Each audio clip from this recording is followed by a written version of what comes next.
పత్రిజీ గారికి నమస్కారములు. అందరికీ మన పిరమిడ్ మాస్టర్లందరికీ నమస్కారములు.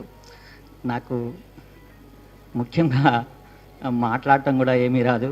అలాంటి వ్యక్తిని నేను. సార్ ఒకటేసారి ఈసారి ఎంపీగా నువ్వు నిలబడమని చెప్పని కర్తాలు పోయినప్పుడు అన్నారు. నేను ఓకే అన్నాను, ఏం ఆలోచించకుండా. అలాగే సార్ వచ్చారు నామినేషన్ రోజు అంత ఎండలో మా ఖమ్మం పిరమిడ్ మాస్టర్లందరికీ ధన్యవాదములు.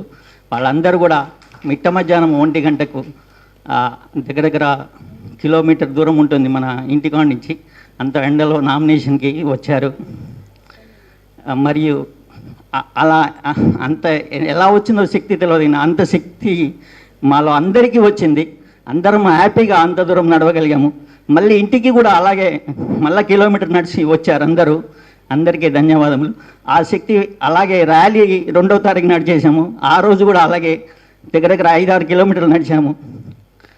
ఇంతవరకు ఏ రోజు కూడా అంత శక్తివంతంగా పనిచేయలేదు. మన పార్టీకి అనేవారికి మేము మా ఇంట్లో ఫ్యామిలీ మెంబర్స్ కానీ మా బంధువులు కానీ మన మాస్టర్లు అందరూ కూడా హెల్ప్ చేశారు. ఆ రోజు మేము ఆ రోజు నుంచి ఈరోజు ఎలక్షన్ రోజు నామినేషన్ రేపు ఎలక్షన్ రోజు వరకు కూడా హ్యాపీగా పనిచేసాము. అందరికీ ధన్యవాదములు. పిరమిడ్ పార్టీ ఆఫ్ ఇండియా ఛానల్ని లైక్ చేయండి, షేర్ చేయండి, సబ్స్క్రైబ్ చేయండి. మీరు చూస్తున్న ప్రతి ఒక్కరికి చాలా థ్యాంక్ యూ సో మచ్.